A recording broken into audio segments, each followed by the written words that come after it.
And so I watched a video this week that was a video of a little girl named Sammy, who's 9 years old, and she lives in Fort Wayne, Indiana.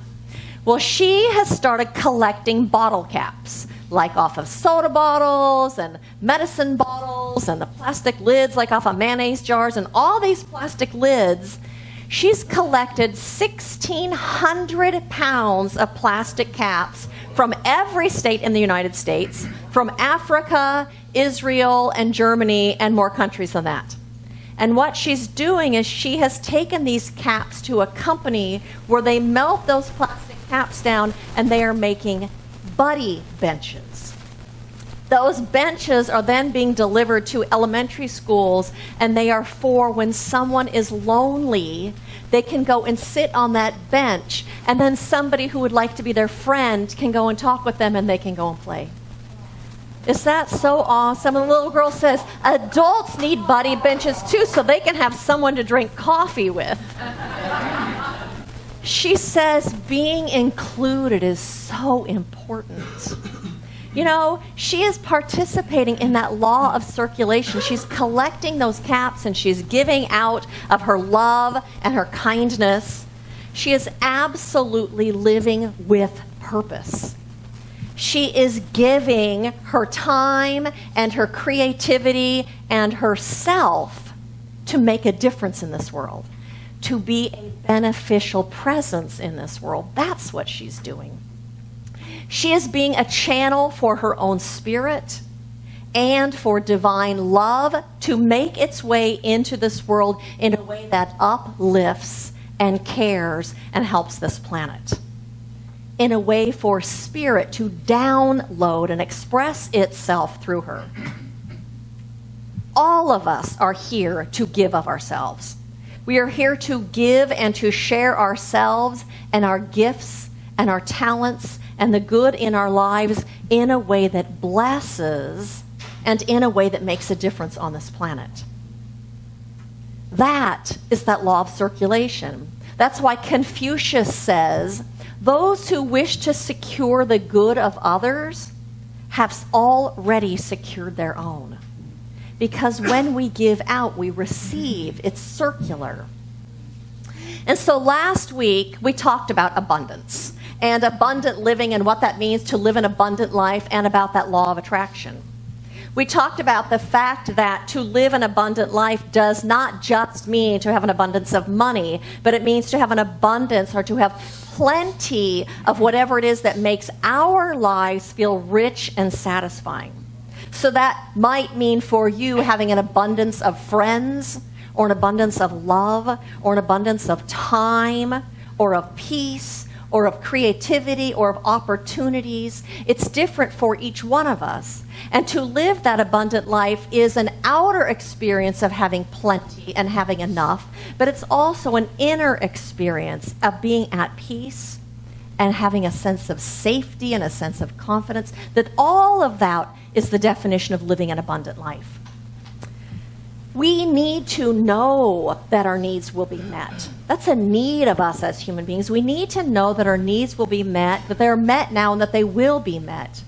We also want to live in an awareness and the experience of opulence, of living this abundant and this opulent life, living this life that is filled with plenty.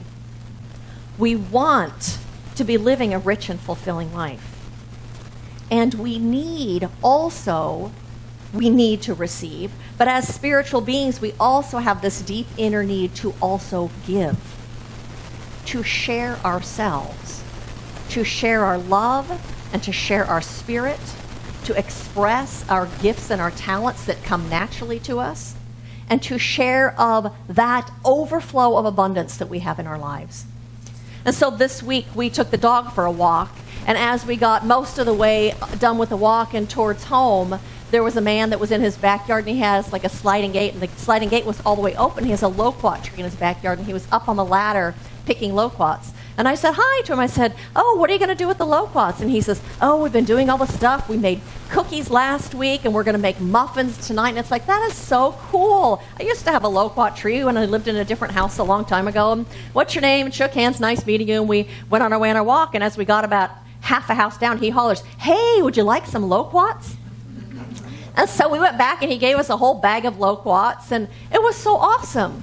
And, I've shared with you that we have an orange tree in our backyard, and we do that. When we have oranges, we take bags of oranges and give them to neighbors and hang them on people's doorknobs. And the funnest part is taking them in the car with us and stopping at the bus stop, the people that are waiting at the bus stop, and giving them oranges, or the postal carrier who's carrying the mail, and it's so much fun. That's because giving is part of our innate beingness. It's part of our nature, and it's a spiritual need that we have inside of ourselves, that need to give and to share. It fulfills our spirit when we give to other people. And so part of that, why it feels so good, is because when we are sharing of that abundance, or sharing ourselves or our gifts and our talents, is we get to experience ourselves in that flow of life. That we are actually conduits for that good to come into this world. We experience the opulence that is already in our lives when we give like that. It's kind of like a spigot. That spigot only has an experience of the water and of being in that flow when the spigot gives of itself. That's when it experiences the flow. That's when it experiences the abundance of water that is behind it. Not when it's closed. It doesn't experience any water when it's closed. It experiences water when it's open and when it's giving. When we give, we experience the opulence and the abundance in our lives. We experience it when we use it, like that, sharing it, when we use it, like buying something, or when we share it with other people. We don't experience our abundance when it's sitting in a bank account back here. You experience it when you use it, when you share it, when it comes through you. And so the other thing that happens that feels so good is when we share of ourselves and our gifts and our talents and our love and our heart, we get to experience that connection that we have with every single person on this planet. We get to experience that connection with our oneness of humanity, that one human family. That's what happened in the loquat exchange. I don't really care about having loquats. They're good, but it's not that big of a deal. It was this connection with this person, and it feels like family. It feels like we are part of this one human family. That feels so good. The problem is, though, is oftentimes we don't share of our good or of ourselves because we get afraid. We get afraid that there isn't enough, or that we're not going to have enough, or we get afraid that whatever we have might not be enough for them to be satisfied with it. But the thing is, the reality is, we increase more of whatever it is that we want to experience in our lives when we give of it. We give first instead of waiting to receive. In our giving, we open ourselves to more. It's kind of like if you want more oxygen, you actually have to exhale. You can't hold your breath and get more oxygen. And that's why when a new baby is born, they spank that baby to get it to exhale so that it can breathe in. And you probably know people that have had breathing treatments in the hospital, who have had surgery or who have been bed rest, and they can't breathe very well, they can't walk, they can't move, they've lost their lung capacity. They have you blow into this tube that raises this little bubble that goes up and down. Because the exhaling, if you think about it, if you exhale, you don't have to try to inhale, it just automatically comes back to you. That's the law of circulation. As we give, we open ourselves to receive even more. So the title of my talk today is, How Long Can You Hold Your Breath? Really, how long can you hold your breath? Maybe a minute or two. You know, I read about the world's record of breath holding is a man named Alex Seguara who lives in Spain. And after breathing pure oxygen, he can actually hold his breath for 24 minutes. But he still has to exhale and breathe in. We have to. You can't have one without the other. You can't have receiving without giving, and you can't have giving without receiving. You have to exhale and inhale. That's the law of circulation.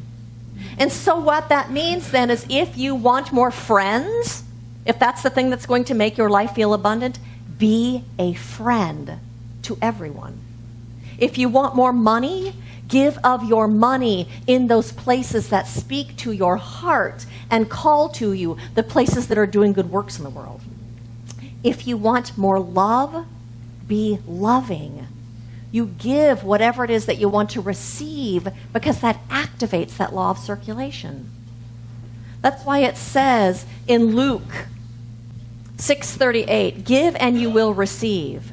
Your gift will return to you in full, pressed down, shaken together to make room for more, running over and poured into your lap. The amount you give will determine the amount you give back. And like I said, another thing that keeps us from giving is afraid that whatever we have won't be enough. Or we get afraid and our egoic self tells us that it's scary or that it's not safe. It's not safe interacting with those people because they're strangers and you don't know them. Or it's not safe to go out there and do whatever it is in the world. Our ego's telling us that it's not safe and that it's not scary. Or maybe the thing that keeps you from being of service in this world and from giving is an attitude that you think, oh, it's not my job, somebody else will do it. And therefore you don't do anything about whatever that need is. Or maybe the reason that you don't give is because when you look out there at the world, the needs seem so great. There are so many that it just feels overwhelming and you feel overwhelmed by it all because the need is too great for you to take care of. But you know what? You aren't called to fix everything. You are called to make a difference in those areas, those things that call to your heart and your soul.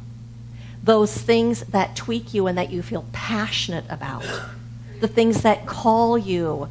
Those are the places that you're called to share your love and yourself and your spirit. The things that speak to your heart and your soul.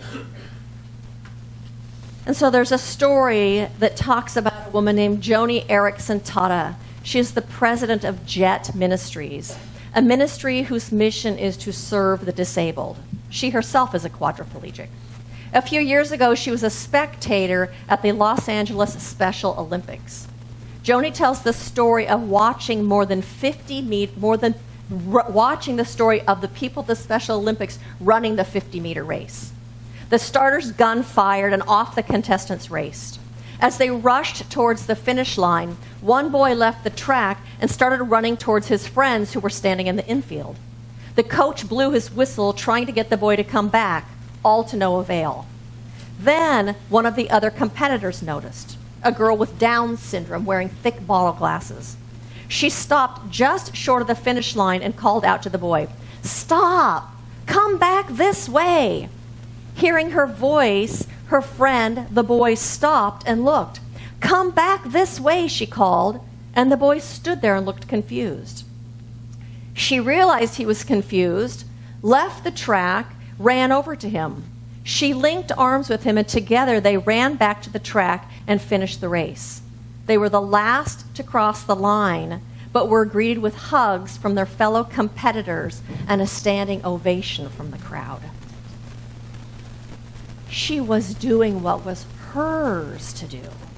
She was doing what called to her heart and her soul as a way to make a difference and to be a beneficial presence in this world.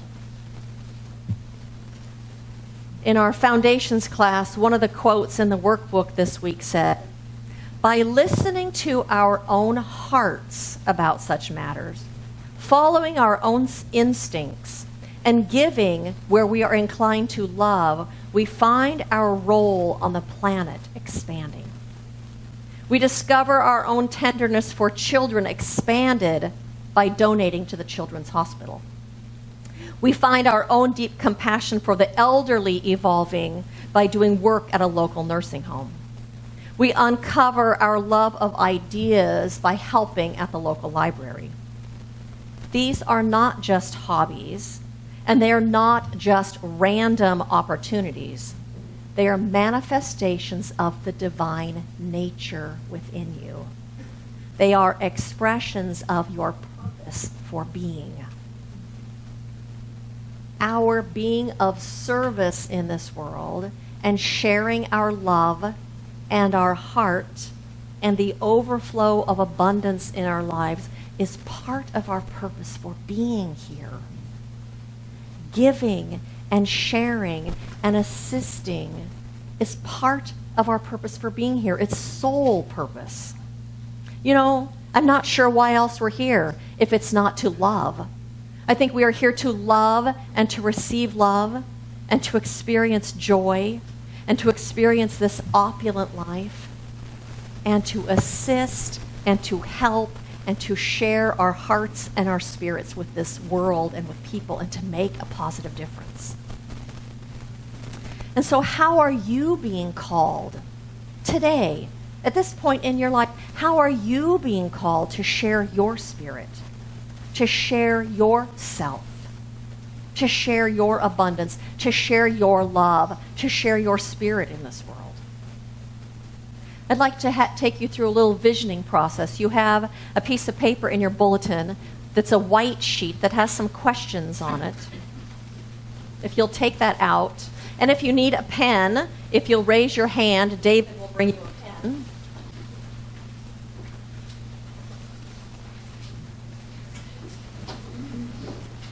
And we have extra white sheets if you need one.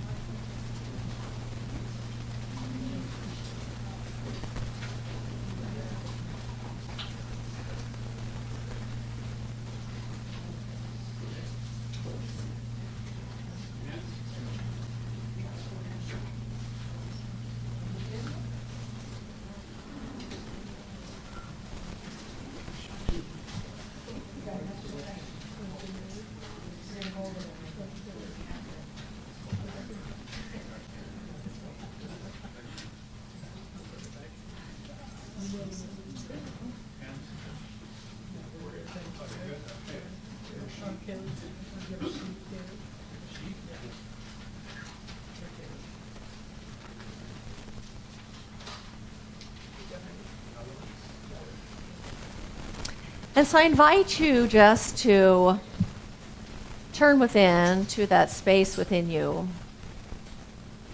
of quiet and of stillness. That place where you can feel your own spirit. That's the place where there is no otherness. And to recognize that there is only this one presence expressing itself as everything. This one presence and this one power and this one life and this one love. And that it is here downloading itself within us and through us and as us. And so I recognize that we have each come here with a sense of high purpose to bring our spirits into this world, to bring our love into this world. And so as I ask you these questions, I invite you to write down a word or a phrase, maybe a picture comes to your mind. And so resting in that self, we ask that all-knowing wisdom within us. Where and how am I being called to give? To give of myself, to share of my spirit. We ask that wisdom within us. Where or how am I being called to give of myself or to share of my spirit in this world in a way that makes a difference?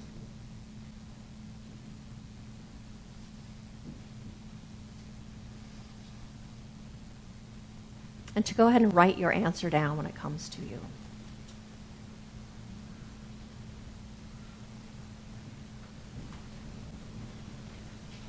Where am I being called to share my spirit?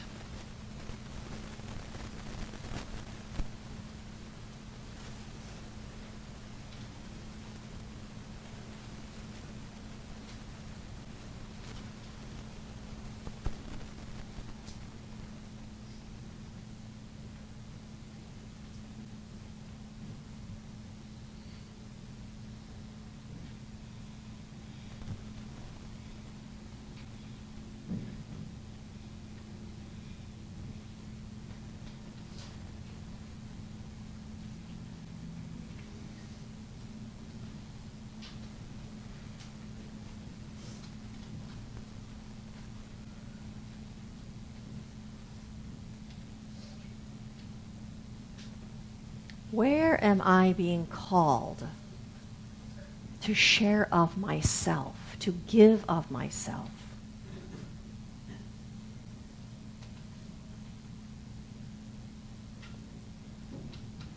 And to go ahead and close your eyes again after you finish writing that down.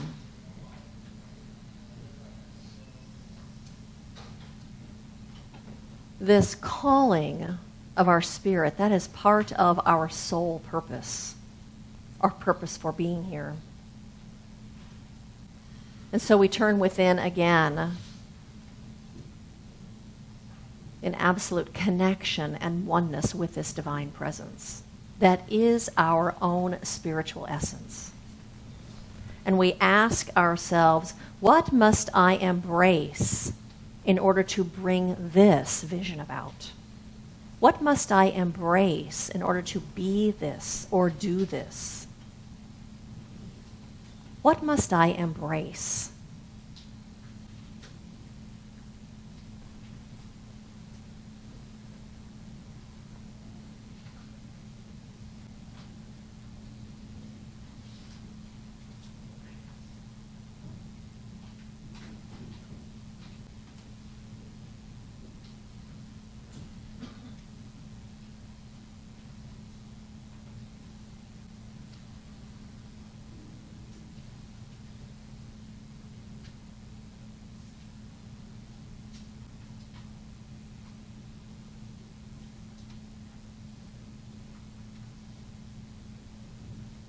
Just a word or two or a phrase.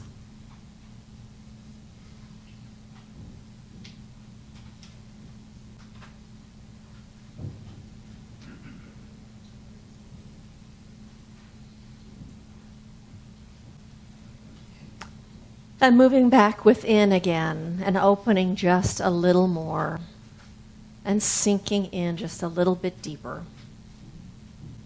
We ask that self, ourself, in order to bring this forward in this world, what must I release?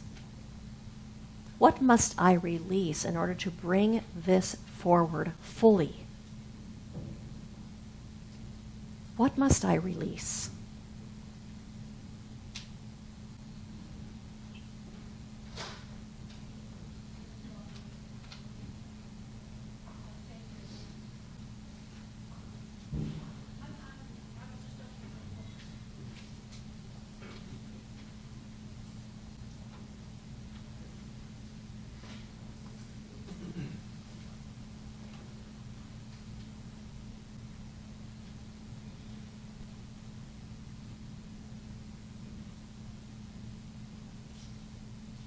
What must be released?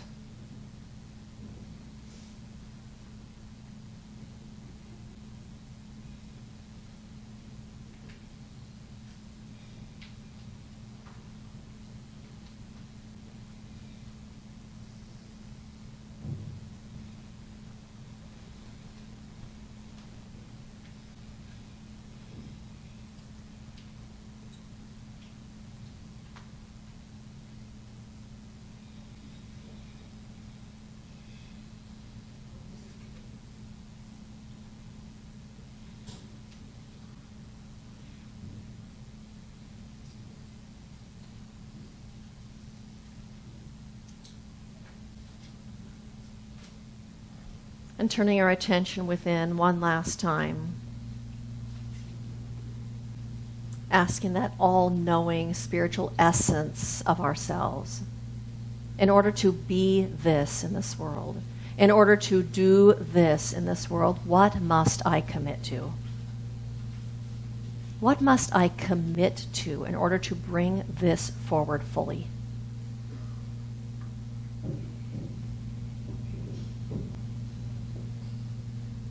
What must I commit to?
And so I invite you to open your eyes. What you bring to this world and the way that you are of service in this world is your love offering to life itself. And so my invitation to you this week is to know that you are the way that that divine presence fills that need. That's what you're here to do. To give of yourself and of your love and of your gifts and of your talents and of your money as a part of your spiritual path and as a part of your soul's purpose here in this world. To give as a way to experience your own spirit. To give as a way to experience your oneness with life, with the divine, with this family of humanity. To give as a way to experience your spirit and oneness and the reality of this abundant life we are living. Then you will be living in the flow. Then you will be experiencing a richer and a fuller and a more meaningful life. Then you will be experiencing greater abundance. And then you will be living your soul's purpose. And so blessings to every single one of you on this path of awakening to your own spirit, and awakening to your own divine essence, and awakening to being a beneficial presence in this world. Blessings to all of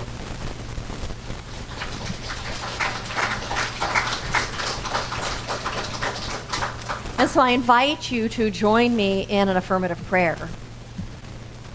And so we just turn our attention to the truth that there is only this one power, this one presence, this one beingness that fills all of time and all of space with its essence. The one from which all things have sprung, and the one that maintains and sustains and fulfills and flows forward as the all.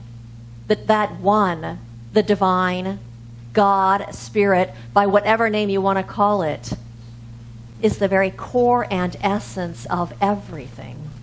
And that it is always right where we are, closer than our very breathing, is that infinite potential of the universe, is that boundless good that is the activity of God. And so I recognize right now that that one is pouring itself out into our life as abundance of everything that we could imagine.